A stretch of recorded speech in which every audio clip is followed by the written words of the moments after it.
Je vous invite à ouvrir l'Écriture dans l'Épître aux Hébreux. Dans l'Épître aux Hébreux, chapitre 9.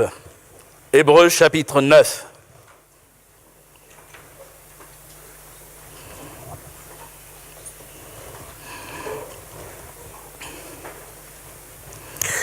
On pourrait lire à partir du verset 15.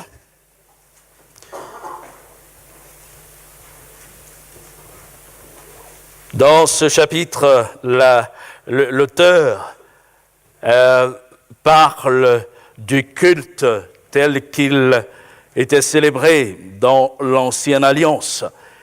Et il fera le rapprochement entre le culte tel que Moïse l'avait établi et le culte tel que les disciples de Jésus doivent le vivre aujourd'hui. En fait, il n'y avait pas d'écart entre l'Ancienne Alliance et la Nouvelle Alliance. En réalité, ce qui était vécu dans l'Ancienne Alliance était l'ombre des choses à venir. Et nous lisons donc ceci, verset 15, Hébreux 9, « Et c'est pour cela qu'il est le médiateur d'une nouvelle alliance. » Il s'agit de Jésus, afin que la mort étant intervenue par le rachat des transgressions commises sous la première alliance, ceux qui ont été appelés reçoivent l'héritage éternel qui leur a été promis. Car là où il y a un testament, il est nécessaire que la mort du testateur soit constatée. Un testament, en effet, n'est valable qu'en cas de mort, puisqu'il n'a aucune force tant que le testateur vit. Voilà pourquoi c'est avec du sang que même la première alliance fut inaugurée. Moïse, après avoir prononcé devant tout le peuple tous les commandements de la loi, prit le sang des veaux et des boucs avec de l'eau, de la laine écarlate et de l'hysope, et il fit l'aspersion sur le livre lui-même et sur tout le peuple, en disant « Ceci est le sang de l'alliance que Dieu a ordonné pour vous. » Il fit pareillement l'aspersion avec le sang sur le tabernacle et sur tous les ustensiles du culte. Et presque tout, d'après la loi, est purifié avec du sang, et sans effusion de sang, il n'y a pas de pardon. Amen. Et je voudrais relire le verset 22, où il est dit ceci, « Et presque tout, d'après la loi, est purifié avec du sang, et sans effusion de sang, il n'y a pas de pardon. » Ces versets que nous avons lus nous montrent que le sang était une nécessité pour la célébration du culte dans l'Ancienne Alliance. Et nous dirons que le sang est encore aujourd'hui une nécessité dans la célébration du culte que nous rendons à Dieu. Le sang, élément central. Dans l'Ancienne Alliance, il est question du sang des bêtes. Et Moïse a dû conclure une alliance entre Dieu et le peuple. Bien sûr, sous les ordres de Dieu lui-même. Dieu avait choisi ce peuple pour qu'il lui appartienne. Et ce peuple devait être un peuple de sacrificateurs pour le service de Dieu, rendre un culte à Dieu, l'adoration à Dieu, mais aussi le témoignage auprès des autres nations, afin que tous les peuples de la terre connaissent le Dieu vivant et vrai. Et ce peuple était au service de Dieu. Je voudrais marquer ici une emphase particulière sur 3 faits de l'Ancienne Alliance, qui montrent effectivement que le sang des bêtes, était là un élément clé et que le peuple ne pouvait pas servir le Seigneur, adorer le Seigneur, lui rendre un culte qu'il agréait sans cette réalité du sacrifice d'un animal et donc une mort. Le premier fait, c'est celui que nous avons relevé dans la lecture, et il s'agit donc de l'alliance conclue entre Moïse et le peuple pour Dieu. Ou si vous voulez, entre Dieu et le peuple au travers de Moïse. Et le deuxième fait, nous le verrons toujours dans l'Ancien Testament, le livre de l'Exode, il est question des sacrifices que Aaron et ses fils devaient offrir à Dieu, et ce, de manière perpétuelle. Et le troisième fait que je retiendrai pour ce matin se rapporte à Aaron seul, qui devait une fois par an entrer dans le lieu très saint. Et à chaque fois, il est question de s'approcher de Dieu avec un animal sacrifié avec du sang afin de célébrer le culte à Dieu. Pour le premier fait, donc l'alliance contractée, on peut lire le détail de ce passage dans Exode, chapitre 24, versets 8 à 9. Versets 1 à 8. Exode, chapitre 24, à partir du verset 1. Il est dit ceci. Dieu dit à Moïse, « Monte vers l'Éternel, toi et Aaron, Nadab et Abihu, et 70 des anciens d'Israël, et vous vous prosternerez de loin. Moïse s'approchera seul de l'Éternel. Les autres ne s'en approcheront pas, et le peuple ne montera point avec lui. » Moïse vint rapporter au peuple toutes les paroles de l'Éternel et toutes les lois. Le peuple entier répondit d'une même voix, « Nous ferons tout ce que l'Éternel a dit. » Moïse écrivit toutes les paroles de l'Éternel. Puis, il se leva de bon matin, il bâtit un autel au pied de la montagne et dressa 12 pierres pour les 12 tribus d'Israël. Il envoya des jeunes hommes, enfants d'Israël, pour offrir à l'Éternel des holocaustes et immoler des taureaux en sacrifice d'action de grâce. Moïse prit la moitié du sang, qu'il mit dans des bassins, et il répandit l'autre moitié sur l'autel.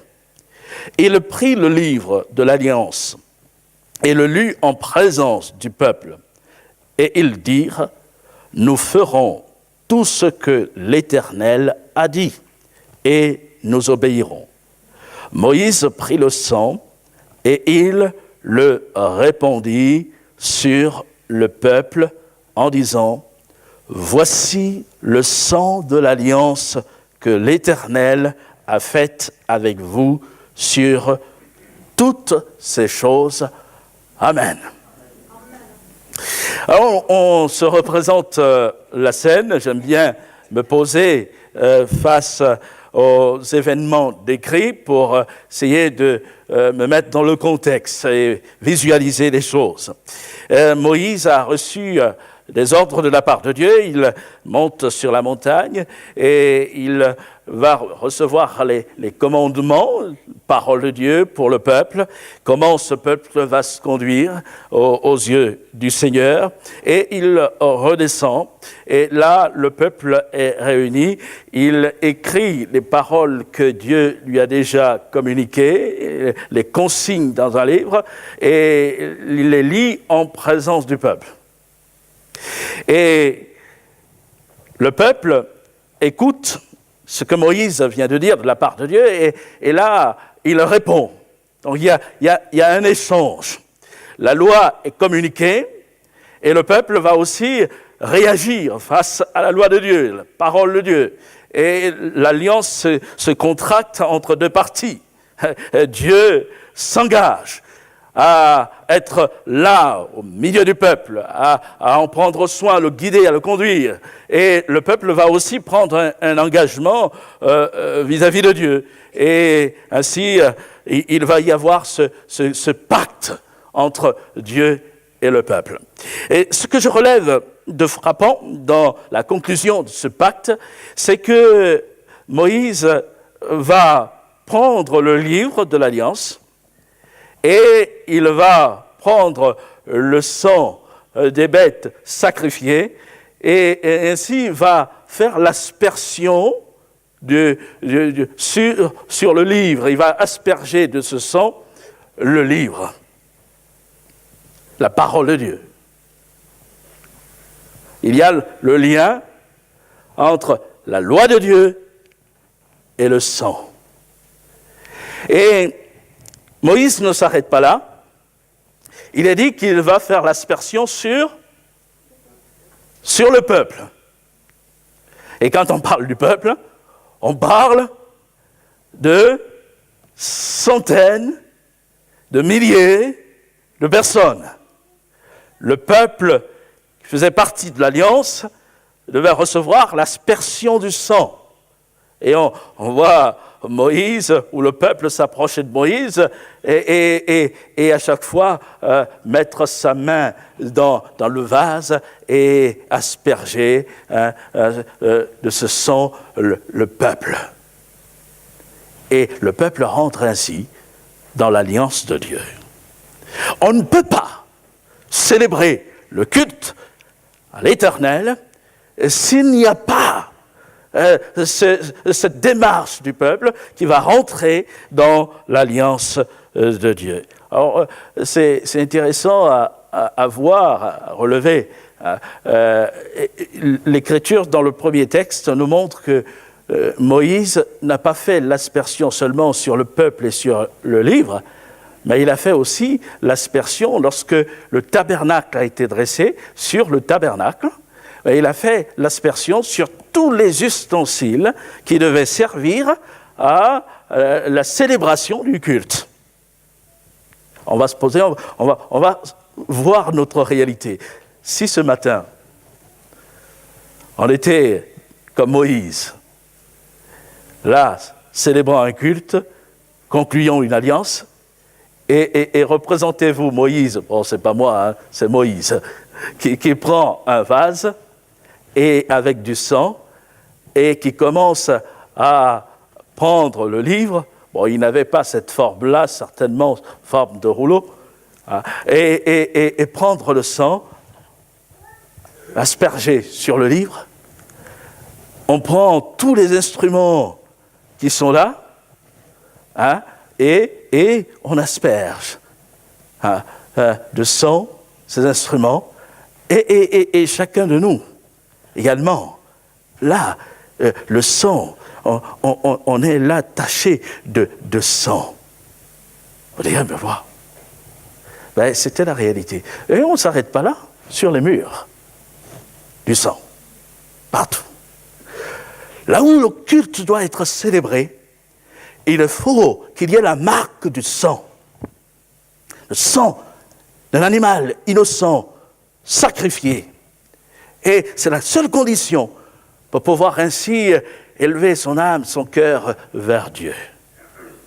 Et il est important et intéressant de relever que dans le fond, l'Écriture fait le rapprochement entre cet acte que Moïse a posé et l'acte que Jésus va accomplir. On n'a pas besoin de sacrifier, on n'a plus besoin de sacrifier une bête, prendre le sang de taureau ou de bouc, mais le sang de Jésus qui a coulé est suffisant pour nous permettre de nous approcher de Dieu et ainsi de lui rendre un culte qu'il agrée. Dans l'évangile de Luc, au chapitre 22, Luc chapitre 22, il est écrit ceci, lisons à partir du verset 14, « L'heure étant venue, il se mit à table et les 12 apôtres avec lui.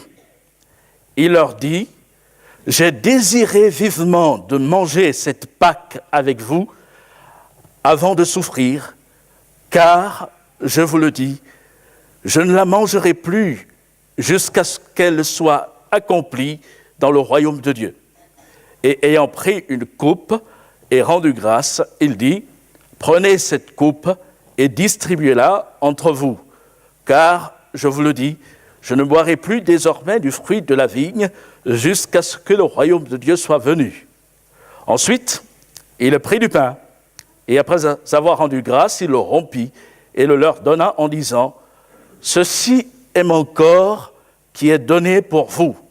Faites ceci en mémoire de moi. » Il prit de même la coupe après le souper et la leur donna en disant, « Cette coupe est la nouvelle alliance à mon sang qui est répandue pour vous. Cependant, voici la main de celui qui me livre est avec moi à cette table. » Mais on peut s'arrêter là, la fin du verset 20. « Cette coupe est la nouvelle alliance à mon sang qui est répandue pour vous. » Quand Jésus, lors de la Pâque, qu'il institue la scène, pose ses actes, il y a inévitablement un lien entre ce qu'il fait et ce que Moïse a posé comme acte dans le désert. Moïse a inauguré une alliance pour le peuple, entre Dieu et le peuple d'Israël, et Jésus va mettre en relief toute la signification de l'acte posé par Moïse. En fait, comme je disais tout à l'heure, c'était l'ombre des choses à venir. Ce que Moïse faisait annonçait déjà ce que Jésus allait accomplir. Et ce jour-là, on relève que lorsque Jésus est en présence de ses disciples, il va prendre du pain en l'assimilant à son corps, et il va aussi prendre du vin en l'identifiant à son sang qui va couler. Il sait que le sacrifice parfait va être accompli de manière imminente. Et il dit, ceci est mon sang, le sang de la nouvelle alliance. Moïse avait conclu l'alliance en disant, ceci est le sang de l'alliance. Et Jésus reprend le sang de la nouvelle alliance. Alors, c'est frappant aussi de relever que Jésus ne va pas faire l'aspersion sur le moment. Jésus n'a pas de rouleau de livres. Et pourtant, il ne peut pas y avoir d'alliance sans le livre, sans la loi de Dieu, sans la parole de Dieu. Et il ne peut pas y avoir d'alliance sans, évidemment, le sacrifice. Mais comme on venait de dire, il était imminent. Mais pour nous arrêter sur l'aspect du livre, il y avait le livre. Le livre n'était pas absent. Le livre était bel et bien au milieu des disciples, et le livre, la parole de Dieu, c'était lui-même. Souvenons-nous que dans l'évangile de Matthieu, chapitre 5, verset 17, Jésus a dit ceci, « Ne croyez pas que je sois venu abolir la loi ou les prophètes. je suis venu non pour abolir, mais pour accomplir. Et la nouvelle alliance qui est là, inaugurée par le Seigneur en présence de ses disciples, repose sur la parole de Dieu qu'il est lui-même. En effet, les disciples l'ont suivi, ils l'ont observé, ils l'ont vu vivre. Et par la marche de Jésus, ils ont eu toute l'écriture accomplie, toute la loi accomplie par le Seigneur lui-même. Et nous voyons la grandeur de la personne de notre Seigneur, la parole de Dieu faite chair qui est venue habiter parmi nous, et cette parole qui nous amène à nous approcher de Dieu, qui nous permet de nous approcher de Dieu. Parole faite chair. Et Jésus a donné son sang et il a accompli cet acte. Plus besoin de sang de bête, mais et lui-même s'est offert. Dieu lui a fait un corps et il est descendu. Et son sang est suffisant pour nous permettre de nous approcher du Seigneur en toute liberté. Il a fait l'aspersion. Il a fait l'aspersion sur tous ceux qui sont venus à lui. Non pas sur le corps, mais il a fait l'aspersion de son propre sang sur les cœurs. Et toute personne qui a cru en Jésus-Christ, qui l'a reconnu comme son sauveur personnel, qui marche avec le Seigneur, porte la marque du sang dans son cœur, dans son âme.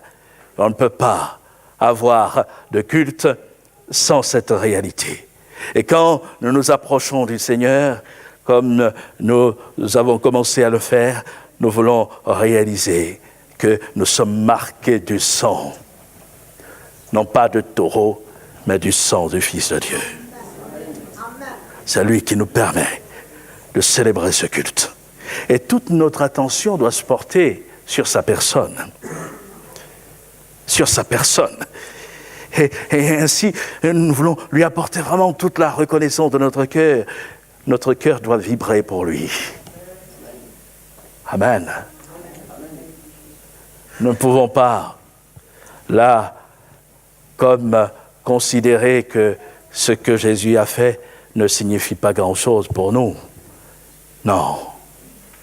Nous étions privés de toute relation avec Dieu, esclaves, de la même manière que les enfants d'Israël étaient esclaves en Égypte et que par une main puissante, à bras étendus, Dieu a secouru le peuple.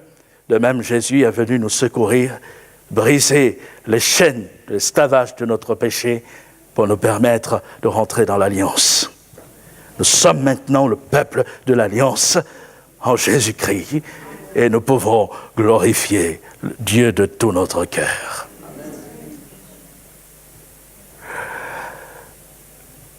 La deuxième chose que je voulais relever concerne Aaron et ses fils.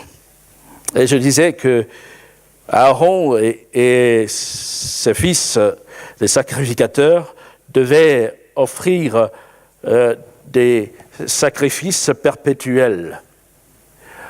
Dans le livre de l'Exode, au chapitre 29, nous pouvons lire ceci à partir du verset 38. Voici ce que tu offriras sur l'autel, 2 agneaux d'1 an, chaque jour à perpétuité. Tu offriras l'un des agneaux le matin et l'autre agneau entre les 2 soirs. Tu offriras avec le premier agneau 1/10 d'épha de fleur de farine pétrie dans un quart de hin d'huile d'olive concassée et une libation d'un quart de hin de vin. Tu offriras le second agneau entre les 2 soirs avec une offrande et une libation semblable à celle du matin. C'est un sacrifice consumé par le feu, d'une agréable odeur à l'Éternel. Voilà l'holocauste perpétuel qui sera offert par vos descendants à l'entrée de la tente d'assignation devant l'Éternel. C'est là que je me rencontrerai avec vous et que je te parlerai. Je me rencontrerai là avec les enfants d'Israël et ce lieu sera sanctifié par ma gloire.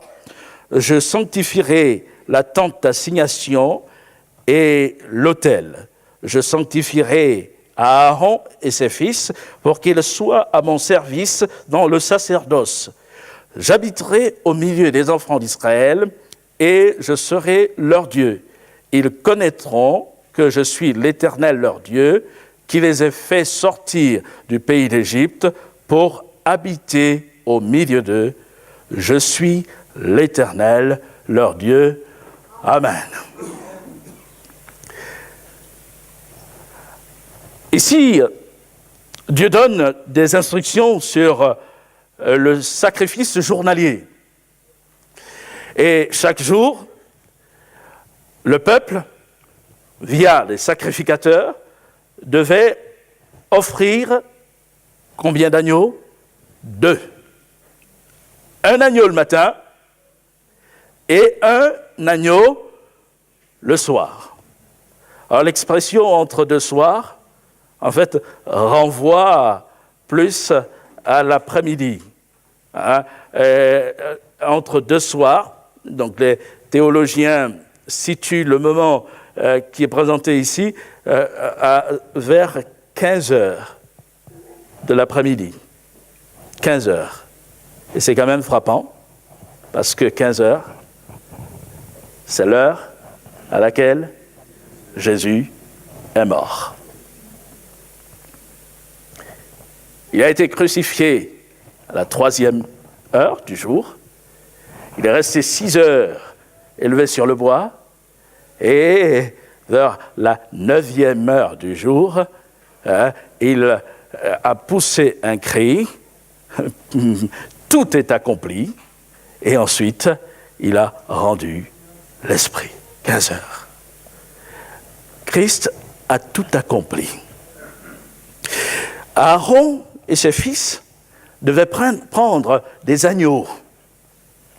Et le sacrifice perpétuel ou journalier accompli par Aaron avait cette signification.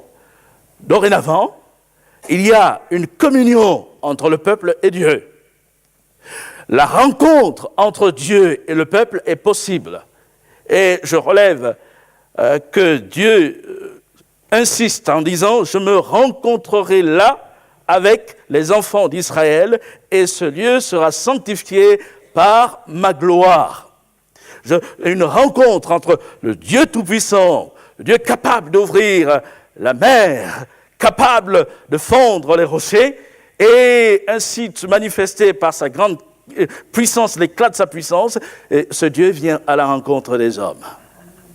La rencontre est possible, la communion est possible, le contact entre Dieu et le peuple d'Israël est possible. Mais pour qu'il se réalise, il fallait ce sacrifice des agneaux. Tout cela était aussi l'ombre de ce qu'il allait vivre et accomplir. Dans l'évangile de Jean, chapitre 1er, nous avons le témoignage de Jean-Baptiste. Verset 29, il est dit, le lendemain, Jean-Baptiste, vit Jésus venant à lui et dit, voici l'agneau de Dieu qui ôte le péché du monde. Dans Romains chapitre 6, versets 8 à 9, l'apôtre Paul, qui parle de ces mêmes réalités, de la vie nouvelle en Christ, qui est celui qui nous a franchis du péché, va dire « Or, si nous sommes morts avec Christ, nous croyons que nous vivrons aussi avec lui, sachant que Christ ressuscité ne meurt plus, ressuscité des morts ne meurt plus. La mort n'a pas de pouvoir sur lui. Ici, je voudrais faire ressortir la vérité suivante. Le sacrifice de Jésus est suffisant pour nous permettre d'avoir cette communion avec le Seigneur. Dans l'Ancienne Alliance, il fallait renouveler le sacrifice. Il fallait des agneaux chaque jour et de manière perpétuelle. On ne comptera pas le nombre d'agneaux qui sont passés. Et ça a duré des années et des années. Mais il fallait le faire. Le sang d'un agneau ne suffisait pas. Et le sang de tous les agneaux ne suffisait même pas. Et l'apôtre Paul va prendre le soin de dire que Christ, ressuscité des morts, ne meurt plus. On ne peut pas là renouveler ce sacrifice. Il est accompli, il est parfait. Il est l'agneau de Dieu par excellence. Et ainsi, tous les sacrifices offerts dans l'Ancienne Alliance ont leur terme.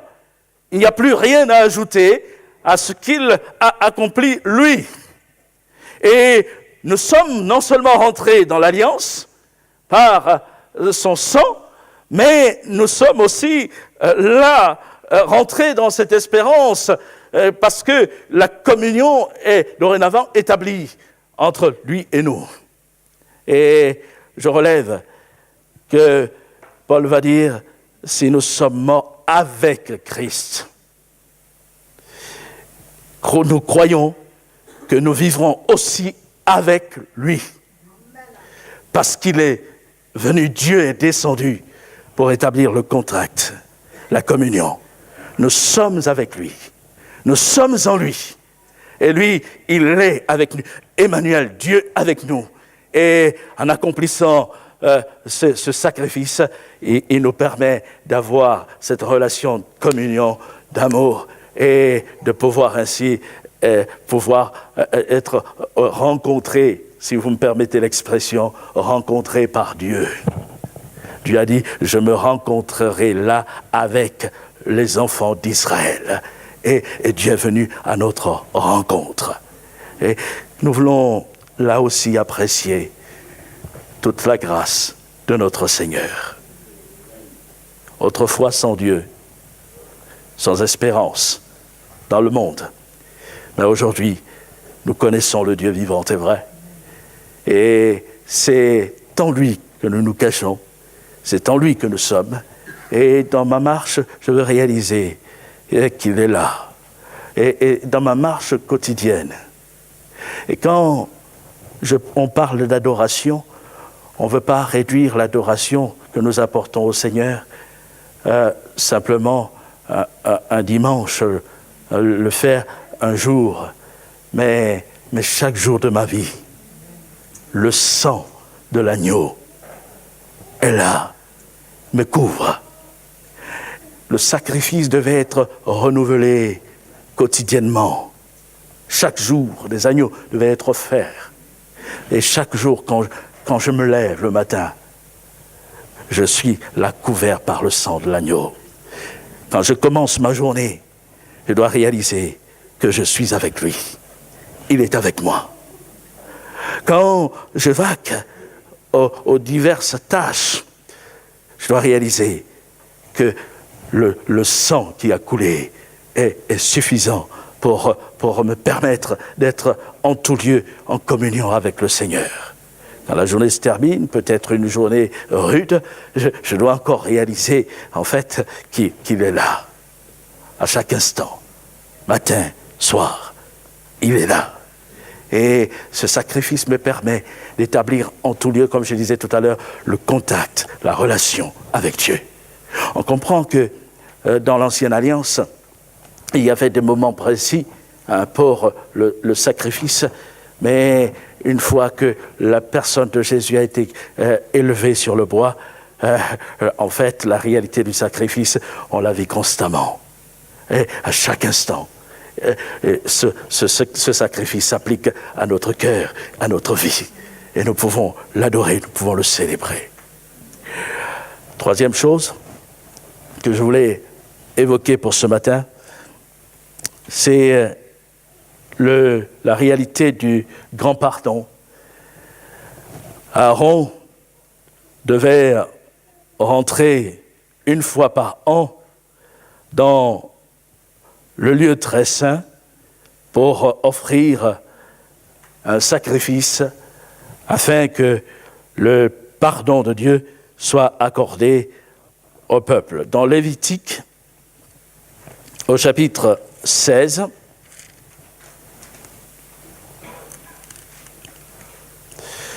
on peut lire à partir du verset 29, ceci. C'est ici pour vous une loi perpétuelle. Au 7e mois, le 10e jour du mois, vous humilierez vos âmes, vous ne ferez aucun ouvrage, ni l'indigène, ni l'étranger qui séjourne au milieu de vous. Car en ce jour, on fera l'expiation pour vous, afin de vous purifier. Vous serez purifiés de tous vos péchés devant l'Éternel. Ce sera pour vous un sabbat, un jour de repos, et vous humilierez vos âmes. C'est une loi perpétuelle. L'expiation sera faite par le sacrificateur qui a reçu l'onction et qui a été consacré pour succéder à son père dans le sacerdoce. Il se revêtira des vêtements de lin, des vêtements sacrés. Il fera l'expiation pour le sanctuaire de sainteté.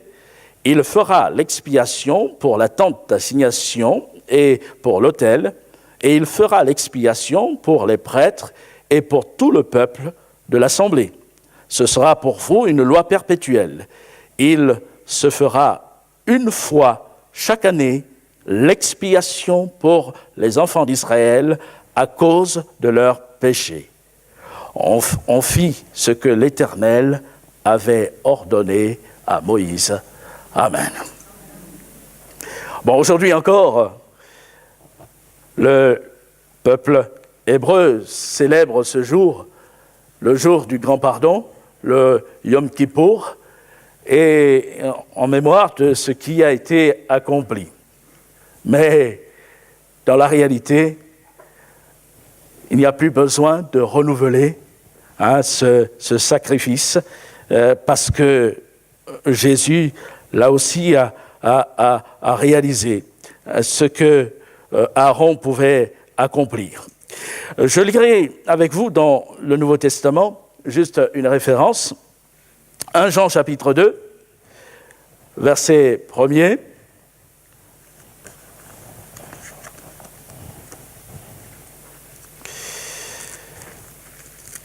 Il est dit ceci, « Mes petits enfants, je vous écris ces choses. » Et Jean a posé que nous sommes des enfants de lumière, et il dit au verset 7, « Mais si nous marchons dans la lumière, comme il est lui-même dans la lumière, nous sommes mutuellement en communion et le sang de Jésus-Christ, son Fils, nous purifie de tout péché. Si nous disons que nous n'avons pas de péché, nous nous séduisons nous-mêmes et la vérité n'est point en nous. Si nous confessons nos péchés, il est fidèle et juste pour nous les pardonner et pour nous purifier de toute iniquité. Si nous disons que nous n'avons pas de péché, nous le faisons menteur et sa parole n'est point en nous. Mes petits enfants, je vous écris ces choses afin que vous ne péchiez point. Et si quelqu'un a péché, nous avons un avocat auprès du Père, Jésus-Christ le juste. Il est lui-même une victime propitiatoire pour nos péchés, non seulement pour les nôtres, mais aussi pour ceux du monde entier. Amen.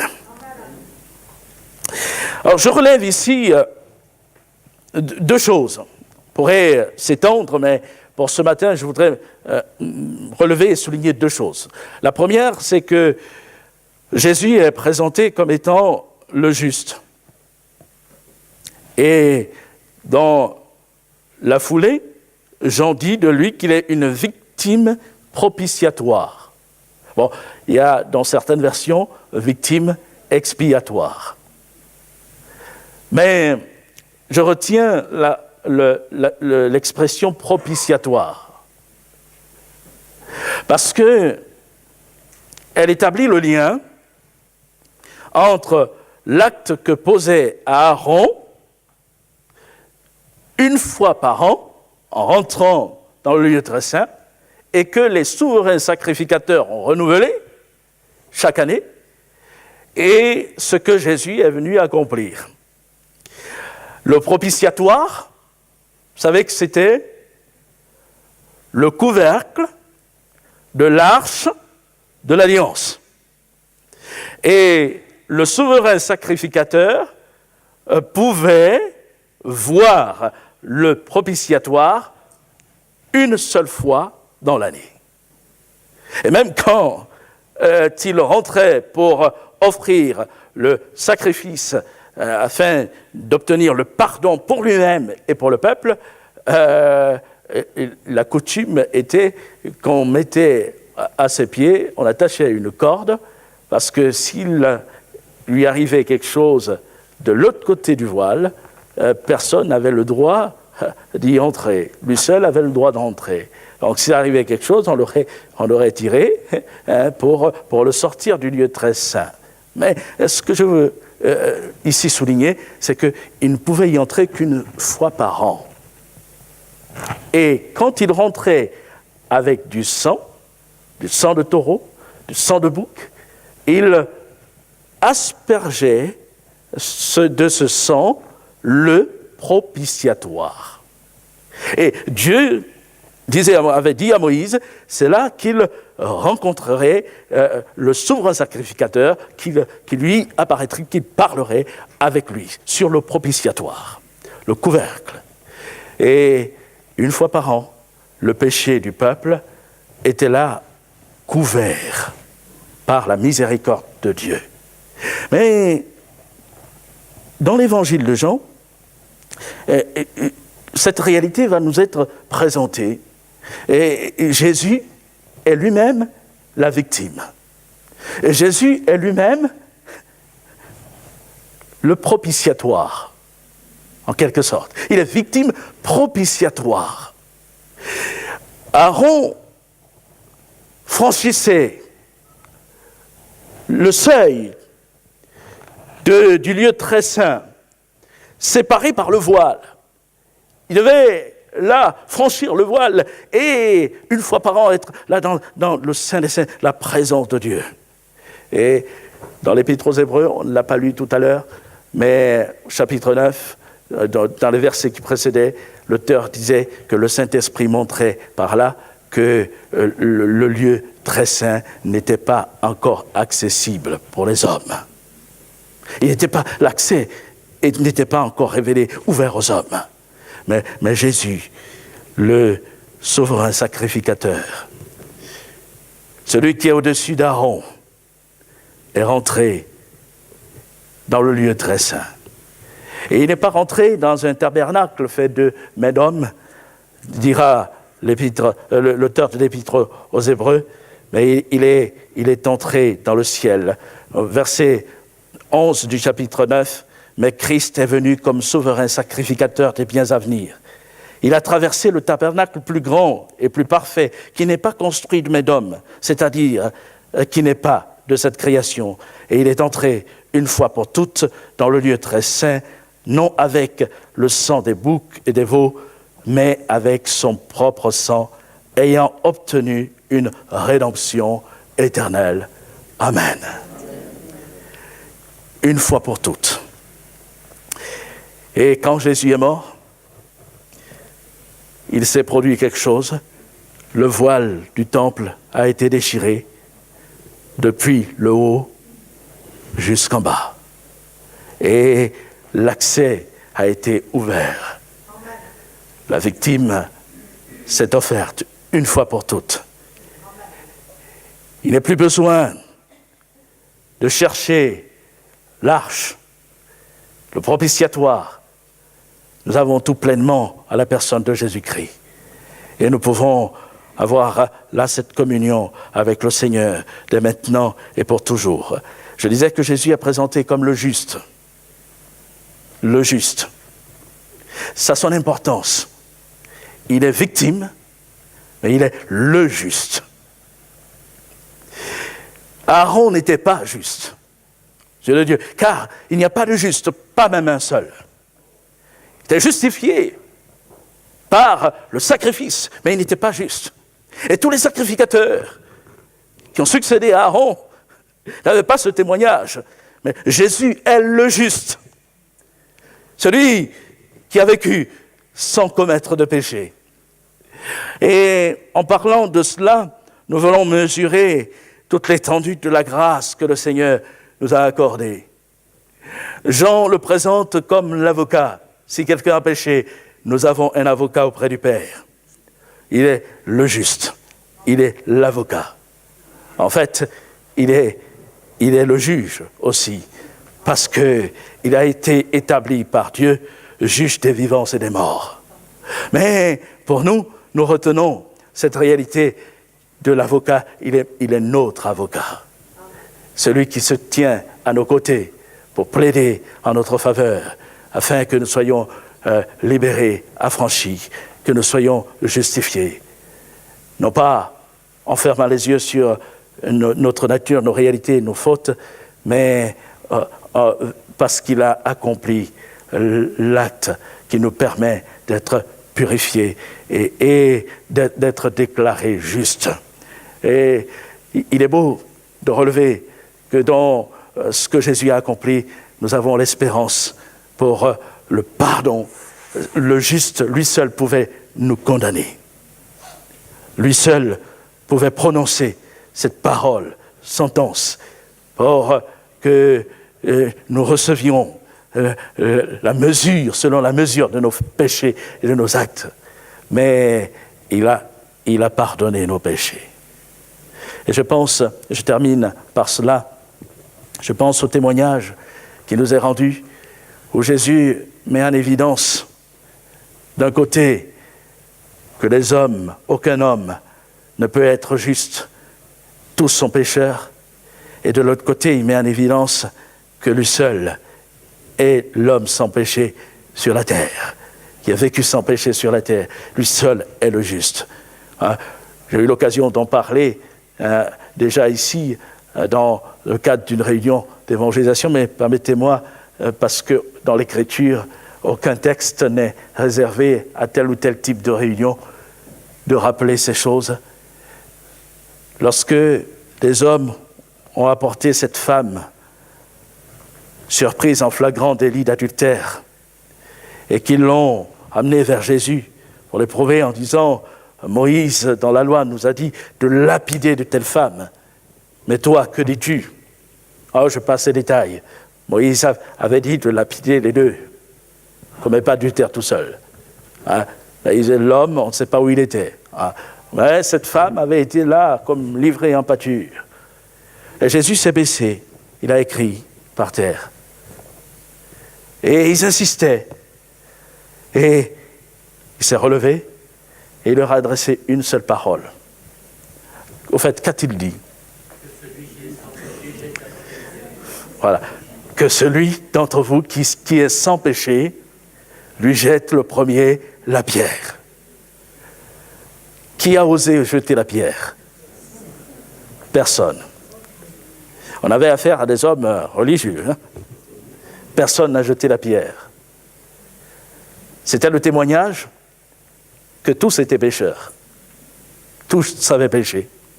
Puis, ayant dit cela, il s'est baissé à nouveau, il a écrit par terre, et l'Écriture nous dit que repris dans leur conscience, ou par leur conscience, ils se retirèrent du plus âgé au plus jeune. Et puis, plus loin, dans le même chapitre 8, donc Jean chapitre 8, verset 46, Jésus est face à ses détracteurs. Et il va poser cette question, mais qui de vous me convaincra de pécher? Qui de vous me convaincra de pécher? Je me dis que c'était l'occasion vraiment rêvée pour ces hommes de trouver à redire sur la personne du Seigneur. Parce qu'il ne pose pas cette question à ses disciples. Et il pose la question à des gens qui s'opposent à lui. Mais dans l'Écriture, on relève que personne n'a pu trouver à redire sur la personne du Seigneur. Donc personne n'a pu le convaincre de pécher. Et il est beau ce chapitre dans ce rapport de justice. L'homme est pécheur. Il y a des hommes qui ont voulu condamner une femme, qui l'ont accusée, accablée, et ils viennent à Jésus. Que dis-tu? Et Jésus les amène à un examen de conscience, que chacun s'éprouve soi-même. Regardez votre état. Et ensuite, Jésus va, dans le même chapitre, dire, mais qui de vous pourrait me convaincre de péché? Et personne. En fait, il est le juste. Lui seul aurait pu ce jour-là condamner la femme. Et d'ailleurs, quand il reste seul à seul, enfin, il y avait du monde autour, mais quand il est là, en face de la femme, les accusateurs sont partis, et il dira, femme, où sont ceux qui t'accusaient? Personne ne t'a-t-il condamné? Non, Seigneur. Et il ajoute, je ne te condamne pas non plus, va et ne pêche plus. Va et ne pêche plus. Il est le juste. Il est venu pardonner. Il savait qu'il allait monter sur le bois. Il savait qu'il allait accomplir l'acte par lequel le péché des hommes allait être ôté, effacé, le péché de ceux qui croient. Et il savait qu'il allait être lui-même la victime propitiatoire. Et cela était vrai pour renvoyer cette femme libre en lui disant ne pêche plus. Mais cela est aussi vrai pour chacun d'entre nous. Le juste s'est donné. Le sang du juste a coulé. Et le sang du juste a coulé pour moi. Il a coulé pour chacun d'entre nous. Et nous pouvons le bénir, nous pouvons le louer. Prenons encore le temps de lui apporter notre reconnaissance. J'ai pris un peu plus de temps ce matin, mais je voulais vraiment partager ces choses. Le sang de Christ est précieux. Ce n'est pas le sang des taureaux, des boucs, des veaux, mais c'est le sang du Fils de Dieu. Jésus fait homme, qui est venu parmi nous et qui nous permet de nous approcher du Seigneur en toute liberté. Et ce sang a scellé une alliance entre Dieu et nous. Ce sang est le gage de notre communion journalière, quotidienne avec le Seigneur. Et ce sang est là comme le gage de notre pardon. Oui, lorsque nous avons donné notre vie au Seigneur et que nous marchons en communion avec lui selon sa parole, alors personne ne peut nous accabler parce que le Seigneur est devenu notre avocat. Alors on peut le célébrer, on peut le glorifier encore ce matin. À lui soit la reconnaissance de nos cœurs. Amen. Béni soit Jésus.